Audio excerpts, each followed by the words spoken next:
The call from my mother lit up my phone screen like a bomb waiting to detonate. After 5 years of silence, there it was. Her name, still saved as Mom, despite everything. My finger hovered over the decline button, but something made me answer. "Ingrid, sweetheart."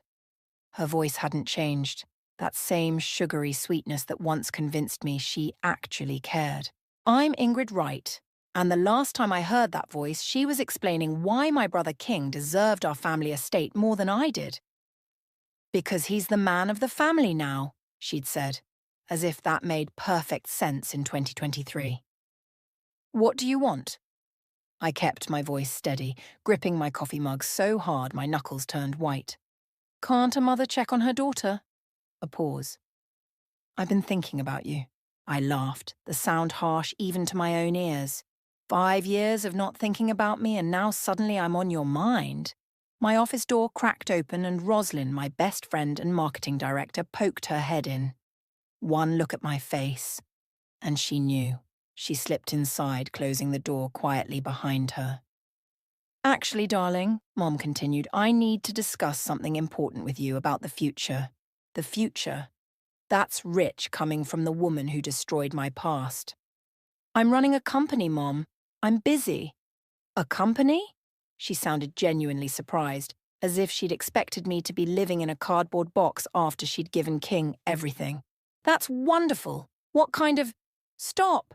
I cut her off, meeting Roslyn's concerned gaze across my desk. "Whatever you need, ask King. He got the house, the money, everything else. I'm sure he'd be happy to help." The silence on the other end spoke volumes. King isn't in a position to help right now. Of course he wasn't.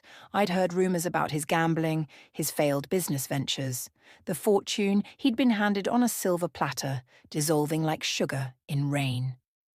"That's not my problem." I kept my voice ice cold, even as my hands shook. "You made your choice 5 years ago. Live with it." "Ingrid, please. I'm your mother." "Are you?" The words exploded out of me.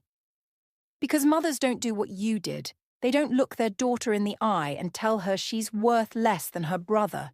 They don't throw away 28 years of relationship over some outdated notion of family legacy." Roslyn moved closer, placing a steadying hand on my shoulder. I hadn't realized I'd stood up. "I did what I thought was best at the time." Mom's voice wavered. "But things are different now. You need money." The realization hit me like a slap. "That's what this is about, isn't it?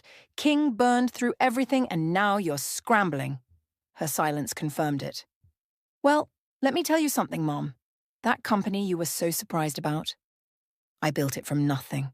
No inheritance, no help, not even a word of encouragement from my own mother.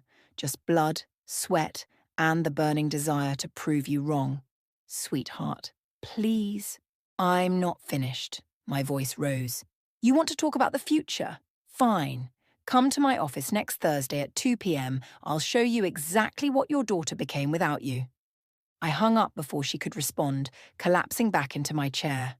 The phone clattered onto my desk, screen finally dark. "Holy shit," Roslyn whispered.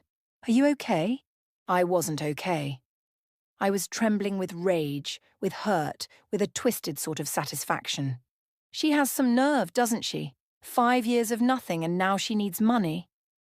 Roslyn perched on the edge of my desk. "What are you planning?" I looked up at her, a smile spreading across my face that didn't quite reach my eyes. "Remember that retirement home we toured last month for the corporate philanthropy program? The really depressing one on the edge of town? What about it?" "I think I just found its newest resident." I pulled up my calendar marking next Thursday's appointment. "It's time to show my dear mother exactly what karma looks like." Roslyn's eyes widened. "Ingrid, don't try to talk me out of this." I stood, walking to the window overlooking the city skyline. My city, my success, my revenge. She took everything from me once. Now it's my turn to take something from her. Her dignity? No. I turned back to face Roslyn. Her power. She doesn't get to waltz back into my life expecting handouts. Not after what she did. Next Thursday, she'll learn exactly who her daughter became, not despite her actions, but because of them. The sun was setting behind me, casting long shadows across my office floor. In 1 week, I would face my mother again, and this time, I'd be the one holding all the cards. The thought should have made me feel guilty, but all I felt was a cold, satisfying certainty that justice was finally within reach. And the Business Innovation Award goes to Ingrid Wright. The ballroom erupted in applause as I rose from my seat, smoothing down my black designer dress. 5 years of work had led to this moment. As I walked to the stage, I caught glimpses of familiar faces, competitors who'd dismissed me, investors who'd turned me down, all now watching me accept one of the industry's highest honours. "Thank you," I said, gripping the Crystal Award. When I started this company, I had nothing but determination and spite. A ripple of laughter went through the crowd. Sometimes the best motivation comes from people telling you what you can't do. My eyes found Tinsley, my business partner, who raised her champagne glass with a knowing smile. She'd been there from the beginning, when I was working out of a cramped apartment with second-hand furniture and maxed-out credit cards. After the ceremony, Tinsley cornered me at the bar. "Spite and determination, huh?" She signalled the bartender for 2 martinis. "Speaking of spite, how are you holding up about Thursday?" "I'm fine." I wasn't fine. The upcoming meeting with my mother had been consuming my thoughts all week. "Liar!" Tinsley handed me a martini. "Clint's been asking about you, by the way. Says you've been ignoring his calls." I groaned. Clint Armstrong, successful real estate developer and persistent suitor, had been trying to get me to commit to more than casual dates for months. "I don't have time for relationship drama right now." "Ingrid," Tinsley's voice softened, "you can't keep using work as a shield forever." "Watch me." I took a long sip of my drink. "Besides, Thursday is about closure, not revenge." She cut me off. "Don't let this consume you." Before I could respond, my phone buzzed. A text from King. "Heard about your award. Mum's worried sick about Thursday. What are you planning?" "Speaking of consumption," I showed Tinsley the text. "Look who's suddenly concerned. Are you going to respond?" I deleted the message. He had 5 years to be concerned. 5 years to step up when he saw what he was doing to our mother's finances. Instead, he gambled away everything our father built. "Ms. Wright?" A photographer approached. "Could we get a photo with your award?" I posed, smiled, played the part of the successful businesswoman everyone expected to see. The flash went off, capturing the moment for posterity. Me in my expensive dress, holding the Crystal Award, looking every bit the success story. Later that night, as my car service drove me home, another text came through. This time from Roslyn. "Your story is trending on the business news sites. Self-made success. How Ingrid Wright built an empire from nothing." "You're officially a big deal, boss." I smiled despite myself. The empire I'd built wasn't just about money, it was about proving something. To my mother, to King, to myself. Every contract won, every deal closed, every award received was another brick in the wall between who I used to be and who I'd become. My phone buzzed again. "Clint. Congratulations, beautiful. Let me take you to dinner to celebrate." I stared at the message, remembering Tinsley's words about using work as a shield. Maybe she was right, but now wasn't the time to let my guard down. "Thanks, but busy week ahead. Rain check?" His response came quickly. "You can't avoid real connections forever, Ingrid. Some of us actually care about you, not just what you've achieved." The words hit harder than I expected. I turned off my phone and pressed my forehead against the cool car window, watching the city lights blur past. Back in my penthouse apartment, I placed the award on my shelf, next to the others I'd accumulated. Each one represented a victory, but tonight they felt hollow somehow. I walked to my home office and pulled out the folder I'd prepared for Thursday. Inside was everything. Bank statements showing the steady decline of the family estate under King's management, photos of the retirement home, and one one-way ticket to a new life my mother never wanted. Justice, served cold and calculated. My phone lit up with a final message from Roslyn. Just remember, revenge might feel good, but it won't heal what's broken. Love you, girl. Get some sleep. I closed the folder and poured myself a nightcap. Tomorrow I had meetings, contracts to review, an empire to run. But in my mind, I was already in Thursday's confrontation, finally saying all the things I'd held back for 5 years. The award caught the light from my window, sending crystal reflections dancing across the wall. Success was supposed to be the best revenge, but somehow it wasn't enough. Not yet. Thursday would change that, or at least... That's what I kept telling myself as I stared out at the city I'd conquered, feeling more alone than ever. Thursday arrived with the weight of an executioner's axe. I stood at my office window watching the street below, waiting for my mother to arrive. The folder sat on my desk like a loaded gun. "Your 2 o'clock is here."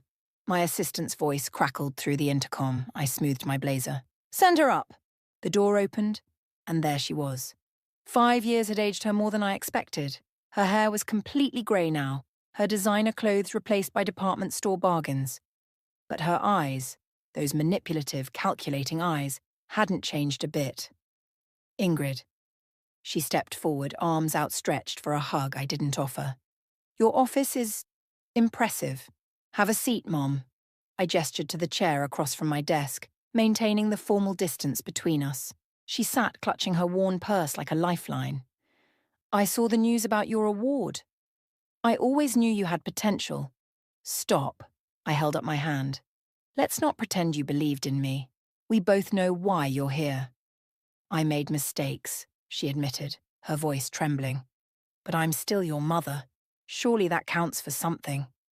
Before I could respond, my office door burst open. Roslyn rushed in, slightly out of breath. "Sorry to interrupt, but King is in the lobby, demanding to come up." My mother's face lit up. "You should let him join us. We could be a family again." "No." I pressed the intercom. "Security, please escort my brother out of the building." "Ingrid!" Mom stood up, outraged. "He's your brother." "Is he? Because last time I checked, brothers don't steal their sister's inheritance and gamble it away." I pulled out the folder. "Speaking of which, let's talk about why you're really here." Her face fell as I spread out the documents. Bank statements, property assessments, newspaper clippings about King's failed ventures. "How did you get these?" she whispered. "Money buys excellent investigators." I leaned forward. "Did you really think I wouldn't find out? That King lost everything? That you're facing foreclosure on your condo?" Roslyn lingered by the door, watching the scene unfold. My mother's hands shook as she picked up one of the bank statements. "We can fix this," she pleaded. "Together, as a family. You're successful now, you could—" "Help?" I laughed bitterly. "Like you helped me? By leaving me with nothing while King destroyed everything Dad built? I thought he would take care of both of us." Tears welled in her eyes. "He promised. And you believed him because he was the son, the man of the family." I stood up, walking to my awards shelf. "While you were believing in him, do you know what I was doing? Working 18-hour days, living on ramen noodles, building something from nothing because my own mother decided I wasn't worth investing in." My phone buzzed. Clint again. I ignored it. "Please," Mom whispered. "I have nowhere else to go." "Actually," I pulled out the retirement home brochure. "You do." Her face crumpled as she realized what she was looking at. "You can't be serious." "One-way ticket, small but clean room, 3 meals a day." I slid the admission papers across the desk. "More than you gave me." "Ingrid." Roslyn stepped forward, her voice soft. "Maybe." "No." I cut her off. "This is happening." My mother stood up, anger finally breaking through her facade of remorse. "I raised you better than this. You raised me to be exactly this." I met her gaze steadily. "Calculated, ruthless, focused on what I deserve. Remember those lessons, Mom? The ones you taught me while explaining why King deserved everything and I deserved nothing?" A commotion outside drew our attention. King's voice carried through the door, arguing with security. Mom moved toward the sound, but I blocked her path. "Sign the papers," I said quietly, "or leave with nothing. Your choice. She stared at me for a long moment, tears streaming down her face. What happened to my little girl? She grew up. She learned. She succeeded. I pushed the papers closer. Despite you, not because of you. The silence stretched between us, heavy with years of hurt and betrayal. Finally, with shaking hands, she picked up the pen. You'll regret this, she said as she signed. Someday, you'll understand what family really means. I already do. I gathered the signed papers. That's why I'm doing this. As security escorted her out, Rosalind touched my arm. Are you okay? I wasn't okay. I was triumphant and heartbroken, powerful and empty all at once. But watching my mother walk away, knowing I'd finally taken control of our relationship, I felt something else too. A crushing weight of finality. I need a drink, I said finally. A strong one. The sun was setting outside my window, casting long shadows across the office where I'd just severed the last ties to my family. Tomorrow I'd deal with the consequences. Tonight, I just needed to breathe. The bar was nearly empty at 4 p.m., just how I liked it. Rosalind sat beside me, nursing a gin and tonic while I worked on my second whiskey neat. You know what the worst part is? I swirled the amber liquid. She didn't even apologize. Not really. Just made excuses about King's promises. Speaking of King? Rosalind pulled out her phone, showing me a social media post. It was him at a casino dated last week, throwing chips around like confetti. He's still at it. Of course he is. I downed the rest of my drink. Dad's probably rolling in his grave. Ms. Wright. A familiar voice made me turn. Clint stood there in his perfectly tailored suit, concern etched on his face. Rosalind texted me. I shot my friend a betrayed look. She shrugged unapologetically. You needed someone who isn't caught up in all this family drama. I don't need anyone, I muttered, but didn't protest when Clint sat down. Rough day? He asked, ordering a scotch. You could say that. I just sentenced my mother to a retirement home and had security throw my brother out of my building. Pretty standard Thursday. His hand found mine on the bar. Want to talk about it? Not really. But the whiskey had other ideas. You know what she said? That I'd regret this, that I'd understand what family means someday. And what do you think family means? Clint's thumb traced circles on my palm. Before I could answer, my phone lit up with a text from Tinsley. Your brother's at the office again. Says he won't leave until he talks to you. Damn it.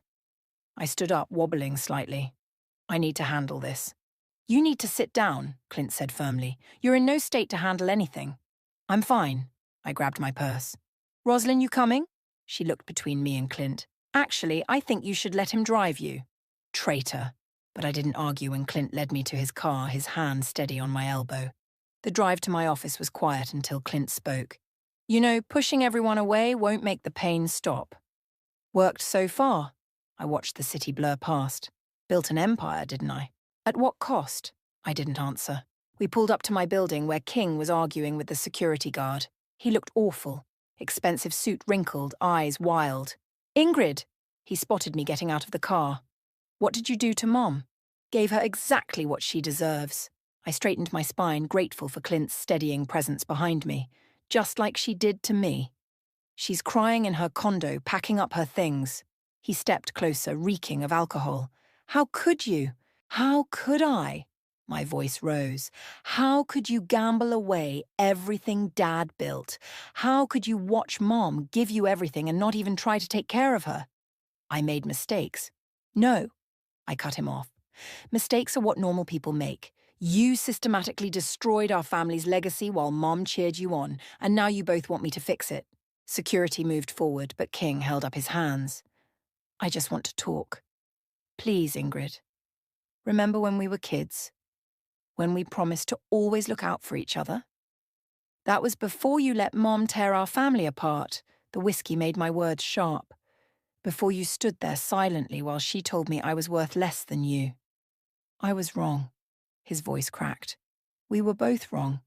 But this... Sending Mom to that place? It won't fix anything. Clint stepped forward. Maybe we should take this conversation somewhere private. There's nothing to discuss. I turned to the security guard. If he comes back, call the police. Ingrid, wait! King called after me as I walked into the building. What about forgiveness? What about family? I stopped, turning slowly. Family. Family is what I built after you and Mom destroyed mine. Family is Roslyn, who believes in me. Tinsley, who helped me build something real. Even Clint, who... I glanced at him, seeing something soft in his eyes. Who shows up when I need someone? We can fix this, King pleaded. No, we can't. The elevator doors opened. Some things once broken stay broken. Go home, King. Take care of Mom while you still can. The retirement home van comes on Monday. As the elevator carried me up, I heard King's voice fade away. Clint stood beside me, silent but present. You okay? He asked finally. No. I leaned against the wall. But I will be. Want company? I looked at him. Really looked at him. For the first time in months. Yeah, I said softly. I think I do. The elevator continued its climb, carrying me away from the wreckage of my old family and toward something else. Something that felt almost like hope. You're doing what? Tinsley slammed her coffee mug down on my desk. Ingrid, you can't seriously be considering dinner with Clint tonight. Not with everything else going on. Why not? I kept scrolling through emails. Life goes on, right? Life goes on. 3 days ago, you sentenced your mother to a retirement home. Your brother's having a meltdown, and now you're going on dates. I finally looked up. What do you want me to do, Tinsley? Sit at home and cry about my broken family? No, I want you to process what's happening instead of... My phone buzzed. Mom's number. I declined the call. That's the 3rd time today, I said. She's getting desperate. Can you blame her? Tinsley perched on my desk. Monday's coming fast. Before I could respond, my assistant's voice crackled through the intercom. Ms. Wright, there's a situation in the lobby. Your mother. What about her? She's here with some reporters. Something about elder abuse and family abandonment. My blood ran cold. She wouldn't. But when I pulled up the lobby security feed on my computer, there she was, my mother, surrounded by local news cameras, tears streaming down her face as she told her story. That manipulative... I grabbed my phone, dialing Roslyn. Get PR down there now. Full damage control. Already on it, Roslyn replied. But Ingrid, this looks bad. Really bad. I watched the scene unfold on my screen. Mom was playing it perfectly. The devastated mother, betrayed by her successful daughter, abandoned in her time of need. Should we call security? Tinsley asked. No. I stood up. That's exactly what she wants. More drama for the cameras. I straightened my jacket. I'm going down there. Ingrid, wait. But I was already moving, anger propelling me forward. The elevator ride felt endless. When the doors opened to the lobby, camera flashes nearly blinded me. There she is, Mom's voice carried across the space. My daughter, who built her empire on the backs of her family. I walked straight toward her, my heels clicking against the marble floor. The cameras swung to follow me. Mom, I said evenly, loud enough for the microphones to pick up. Let's talk about family, shall we? Should we start with how you disinherited me, or how you watched my brother gamble away our father's legacy? Her face faltered. This wasn't part of her script. Ms. Wright, one reporter stepped forward. Your mother claims you're forcing her into a substandard retirement facility. The same facility where our company sponsors senior care programs? I smiled coldly. The one that costs more per month than most people's mortgages? That facility? Mom's tears dried up remarkably fast. Ingrid, please. No, Mom. You wanted to do this publicly? Let's do it publicly. I turned to the cameras. 5 years ago, this woman gave my entire inheritance to my brother because, in her words, he's the man of the family. Now that he's lost everything, she expects me to bail them out. The reporter's interest visibly shifted. One of them already had his phone out, probably fact-checking my claims. That's not... Mom started, but I wasn't finished. The retirement home isn't punishment. It's more than she gave me when she left me with nothing. It's more than she deserves after watching my brother destroy everything our father built. Cut the cameras, one of the reporters muttered. This wasn't the story they'd come for. Mom stood there, her performance crumbling as her plan backfired. I only wanted to talk to you. No, you wanted to manipulate me. Again, I stepped closer. But I'm not that little girl anymore, Mom. Your tears don't work on me now. The reporters were already packing up, their interest in the poor, abandoned mother story evaporating as the truth emerged. Mom watched them go, her face a mask of defeat. Monday morning, I said quietly. The van will be at your condo at 9 a.m. Try another stunt like this and I'll let everyone know exactly how you and King spent Dad's money. She flinched. You wouldn't. Try me. As security escorted her out, my phone buzzed. Clint. Saw the news crews still on for dinner? I looked at Tinsley, who had followed me down. Go, she said softly. You've earned a break from all this. Thanks. I texted back a quick yes, then watched through the lobby windows as my mother's car pulled away. Her latest manipulation had failed, but Monday still loomed ahead, the day I'd finally closed this chapter of my life. You okay? Tinsley asked. No. I turned away from the windows. But I will be. Eventually. The lobby slowly returned to normal, but something had shifted. My mother's last desperate play had backfired, leaving her with nothing but the truth she'd tried so hard to hide. And me? I had dinner plans with someone who saw me for who I was, not what I could give him. Maybe that was progress, or maybe it was just another way to avoid dealing with Monday. Either way, I'd take it. Sunday night found me in my office staring at the retirement home paperwork. Tomorrow morning would change everything, and my stomach churned with a mix of satisfaction and dread. You're here late. Clint's voice startled me. He stood in the doorway holding takeout bags. Thought you might need dinner. How did you get past security? He smiled. Roslyn called. Said you've been holed up here all weekend. Spying on me now? But I was already clearing space on my desk for the food. Caring about you. He set out containers of Thai food. Want to talk about tomorrow? I picked up my chopsticks. Not really. Okay. He opened his own container. Then let's talk about us. Clint. 3 dinners, 2 lunches, and now I'm bringing you late-night comfort food. He met my eyes. What are we doing, Ingrid? Before I could answer, the office door burst open. King stumbled in, clearly drunk. Security! I stood up, but King held up his hands. Wait, please! He steadied himself against the wall. I need to show you something. Clint moved between us. You need to leave. No, look! King pulled out his phone, fingers fumbling as he pulled up a video. Remember this? Despite myself, I looked. It was an old home video. Christmas morning, maybe 15 years ago. Dad was still alive, filming as King and I opened presents. We were laughing, happy, whole. That's what we used to be, King's voice cracked, before money and inheritance and all this mess. You're drunk, I said flatly. Go home. Mom's been crying for days. He pocketed the phone. She barely eats. Is that what you wanted? What I wanted? My voice rose. I wanted a family that valued me. I wanted a mother who saw me as equal to her precious son. I wanted a brother who stood up for me instead of taking everything. I know. He slumped into a chair. I know, and I'm sorry. I screwed up. I screwed everything up. Clint touched my arm. Want me to call security? I shook my head, studying my brother. He looked terrible. Unshaven, clothes wrinkled, eyes bloodshot. Why are you really here, King? Because... He ran a hand through his dishevelled hair. Because I found this today. He pulled out an envelope, handed it to me with shaking hands.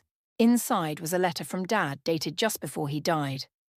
My breath caught as I read. My dearest children, the estate isn't just money and property. It's the love your mother and I built together. Share it. Protect it. Take care of each other. Where did you get this? My voice wavered. Mum's condo. She's been packing and... King's eyes filled with tears. We failed him, didn't we? Both of us. No. I crumpled the letter. You failed him. You and Mom. Ingrid, Clint said softly. Maybe... Don't. I turned to King. One letter doesn't erase what you did. What you both did. I know. King stood unsteadily. But tomorrow? That retirement home? It's not what Dad would have wanted. Dad's not here. The words tasted bitter. Because he trusted you both to do the right thing and you didn't. So what's your excuse? King's voice hardened. What's your justification for doing the wrong thing now? The question hit me like a slap. Clint's hand found mine under the desk, squeezing gently. Get out, I whispered, before I call security. King walked to the door, then turned. You know what's funny?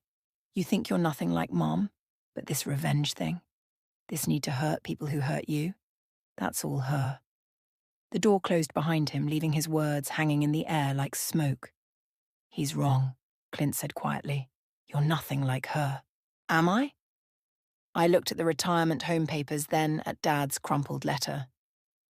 Because right now, I'm not so sure. The difference is you can still choose differently. He gathered the takeout containers. Tomorrow's coming, whether you're ready or not. The question is, who do you want to be when it gets here? I stared out at the city lights, Dad's words echoing in my head. Take care of each other. We'd all failed at that, hadn't we? Mom, King, me. We'd turned love into a weapon, family into a battlefield. I need to think, I said finally. Clint nodded, understanding. Want company while you think? I looked at him, really looked at him, and saw what I'd been avoiding. Someone who chose to stay, even when things got messy. Yeah, I said softly. I think I do. We sat together in the quiet office, the ghost of my father's words floating between us, while Monday crept closer and choices waited to be made. Monday morning arrived with the weight of an avalanche. I stood outside Mom's condo building, watching the retirement home van pull up. Clint waited in his car nearby, having insisted on being here just in case. The driver approached me. Ms. Wright? We're ready when you are. I checked my watch. 8:55 a.m. Give me a minute. The building's lobby was quiet as I rode the elevator to the 12th floor.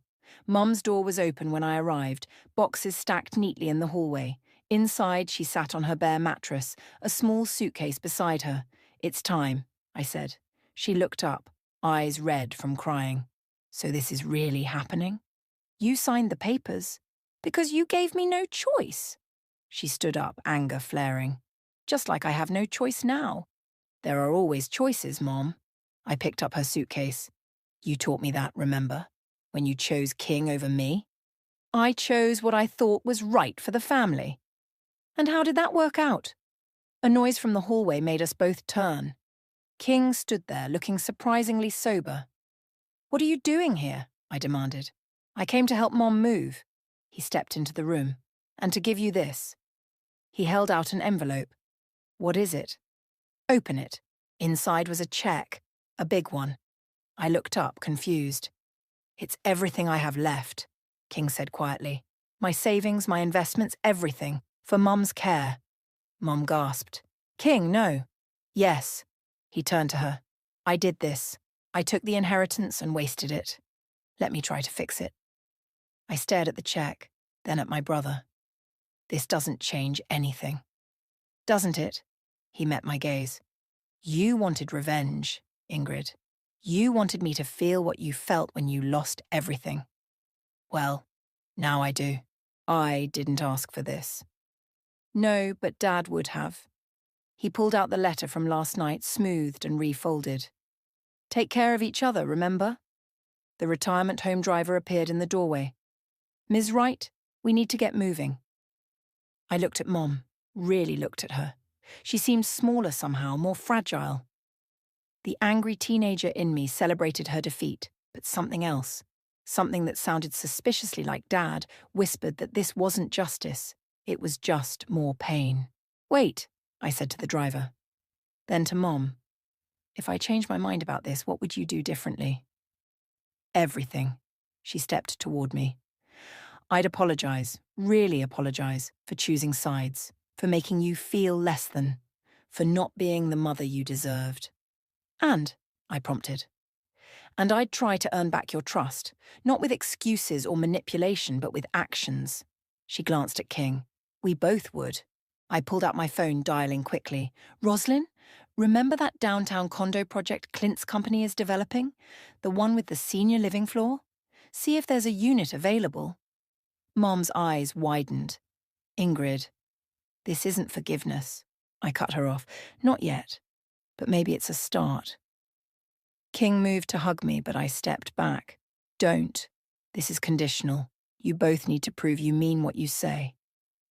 Anything, Mum whispered. Weekly family therapy, both of you. And King, that check?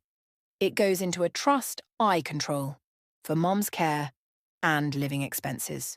No more gambling.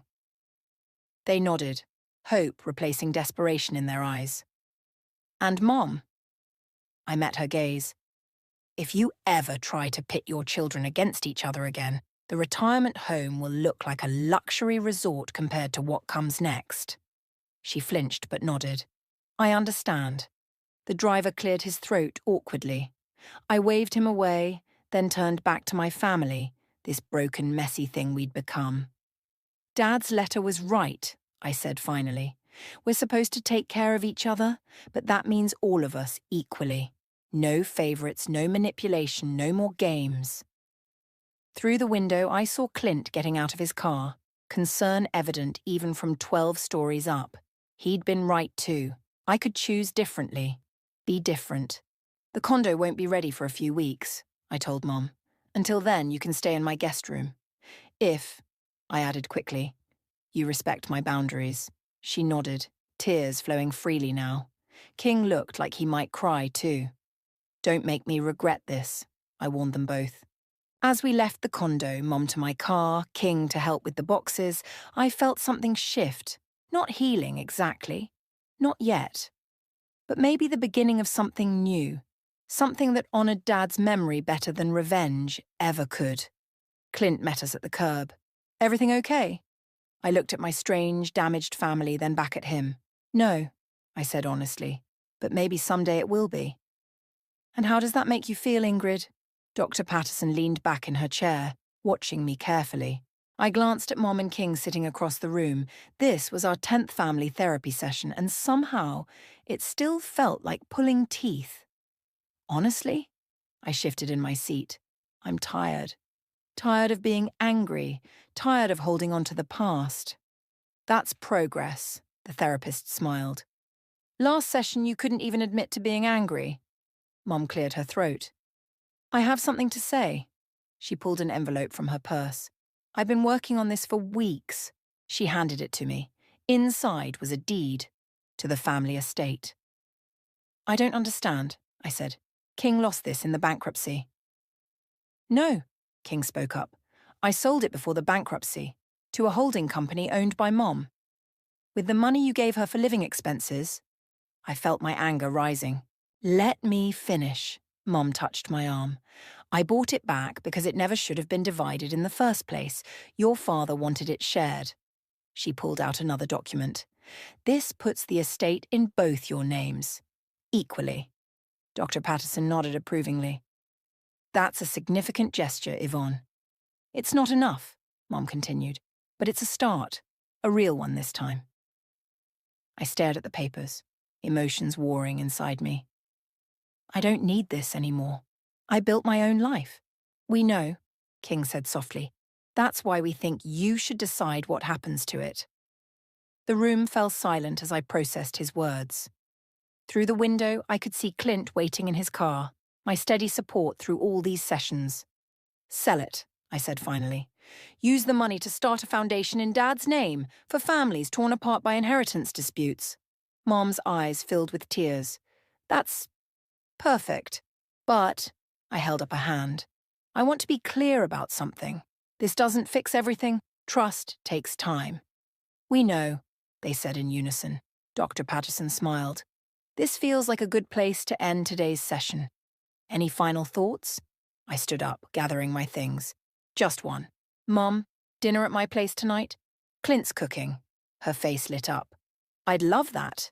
Outside, Clint opened his car door as I approached. How'd it go? Better than expected. I showed him the papers. Want to help me start a foundation? He pulled me close. I want to help you do anything. Careful what you wish for. I kissed him quickly. I'm still not easy to love. Good thing I like a challenge. From the clinic steps, I watched Mom and King walk to their separate cars. We weren't fixed. Maybe we never would be completely, but we were trying. Really trying. My phone buzzed with a text from Roslyn. Reminder, your motivational speech at the Business Women's Conference is tomorrow. Topic, building success from adversity. I smiled, typing back, change of topic, new title, the true meaning of legacy. You sure? She replied immediately. Looking at my mother getting into her car, at my brother checking his 1-year sobriety chip, at Clint waiting patiently beside me, I'd never been more sure. Legacy isn't about money or property, I said aloud. It's about choices. Deep thoughts for a Thursday afternoon, Clint teased. I'm serious. I turned to face him. I almost let revenge become my legacy. Almost became exactly what I hated. But you didn't. No. I watched Mum's car pull away.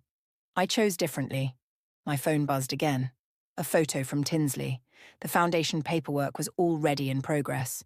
Below it, she'd written, "Your dad would be proud." Maybe he would be. Not of how we'd torn ourselves apart, but of how we were trying to put things back together. Not perfectly, not completely, but honestly. Ready to go? Clint asked.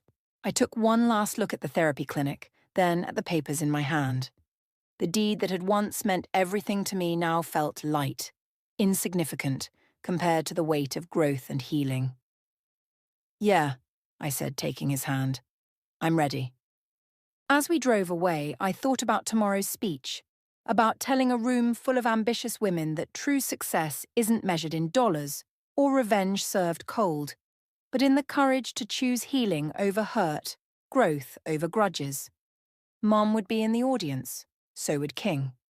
And for the first time, I was glad they would be there. Not because I'd proved them wrong, but because we were all finally learning to be right. You're smiling, Clint noted. Just thinking, I replied, about how sometimes the best revenge isn't revenge at all. He squeezed my hand as we drove toward home, toward dinner with my mother, toward tomorrow's speech, toward a future built on choices rather than consequences. And for once, that felt like enough.